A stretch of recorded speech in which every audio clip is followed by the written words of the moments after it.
Hello students, welcome to Lights Up Lessons. Myself Rupam Dhani, and today this is the second video of Fayol's 14 Principle or Administrative Management Theory. লাস্টের ভিডিওতে আমরা দেখেছি প্রথম 7টা principal যেটা Henry foil সে propose করেছিল কোনো একটা অর্গানাইজেশনের জন্য, ওভারঅল অর্গানাইজেশনের স্ট্রাকচার কীরকম হতে পারে তার জন্য কিছু প্রিন্সিপাল তিনি দিয়েছিলেন। সেখানে আমরা দেখেছি different principle like unit of command, unit of direction, subordination or interest towards the general interest, এরকম অনেক কিছু আমরা প্রিন্সিপাল দেখেছি। সো আজকের ভিডিওতে আমরা দেখে নেব বাকি 7টা প্রিন্সিপাল তিনি কী কী দিয়েছেন যার জন্য একটা ওভারঅল অর্গানাইজেশন খুব ভালোভাবে গ্রো করতে পারে। So before starting the video, if you are new in this channel, please do subscribe our channel and click the bell icon to get the notification first. So let's start about the today's lecture. So first principle holo remuneration, that means the 8th principle. So what is remuneration? Remuneration is basically fair remuneration to keep employees satisfied financially. কোনো একজন employee, কোনো একজন person সে কেন কাজ করবে কোনো একটা অর্গানাইজেশনে?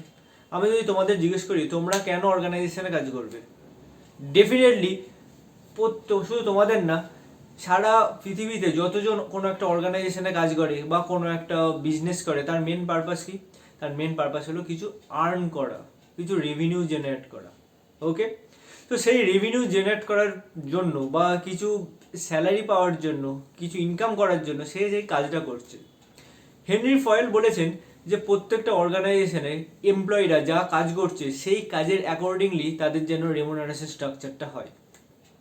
কেউ যদি কম কাজ করে তার জন্য কম স্যালারি, কেউ যদি বেশি কাজ করে তার জন্য বেশি স্যালারি। ইয়েস, এখানে কিন্তু একটা খুব গুরুত্বপূর্ণ কোশ্চেন আসছে। কি কোশ্চেন? কোশ্চেনটা হলো কোনো একটা প্রাইভেট ফার্ম, ধরা যাক কোনো একটা সেলসের কোম্পানিতে যে junior level management like salesman বা টিম লিডার যারা আছে তারা ফিল্ড ওয়ার্ক করে বা ফিল্ড সেলস করে, তারা প্রত্যেক দিন বিভিন্ন জায়গায় ঘুরে বেড়ায়, বিভিন্ন কাস্টমারের সাথে মিট করে, তাদের কিন্তু salary com.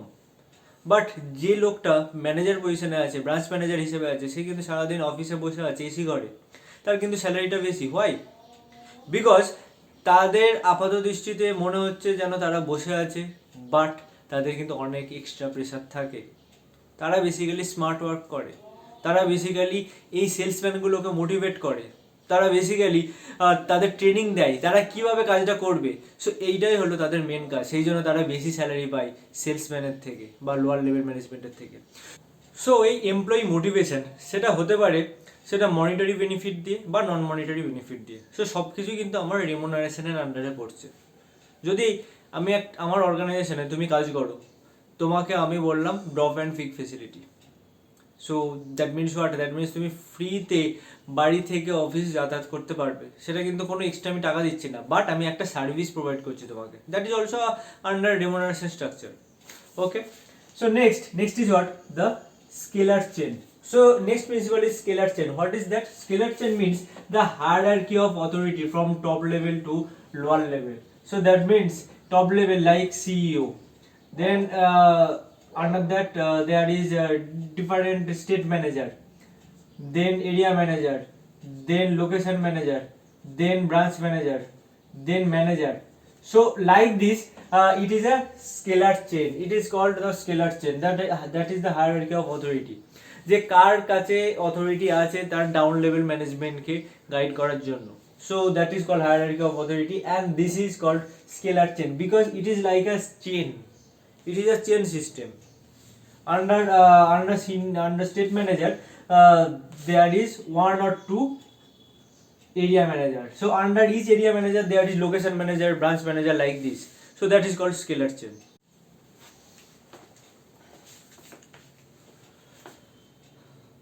Next principle holo amar order. So order is what?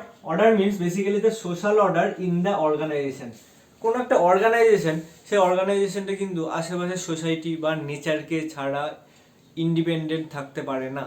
কোনো একটা অর্গানাইজেশন তার এফেক্ট ডিরেক্টলি বা ইনডিরেক্টলি এফেক্ট তার নিয়ার বাই সোসাইটি বা নেচারের উপর পড়ে বা এনভায়রনমেন্টের উপর পড়ে, সেটা আমরা সবাই জানি। তো সেই জন্য প্রত্যেকটা অর্গানাইজেশন কিছু সোশ্যাল অর্ডার মেনটেন করতে হয়। সেই সোশ্যাল অর্ডারটা আমার এই 10th principal. Next is Equity means what? Equity means equal. So that means treat all employees fairly and equally.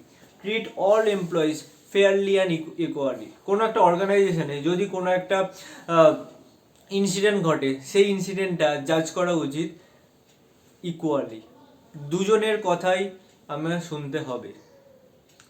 Okay, so that is called equally. And also equally means কোনো একটা অর্গানাইজেশনে যা যা পজিশন আছে, সেই পজিশনে যতজন এমপ্লয়ি কাজ করবে, সেই প্রত্যেকটা এমপ্লয়ি যেন ইকুয়ালি ট্রিটেড হয়।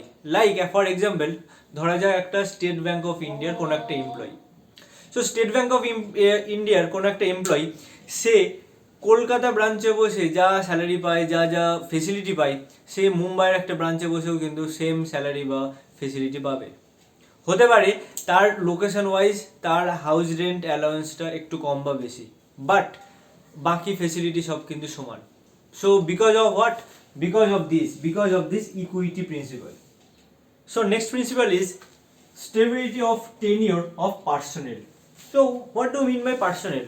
See, personnel means the staff, the employee, the member of any organization. So that is called the personnel.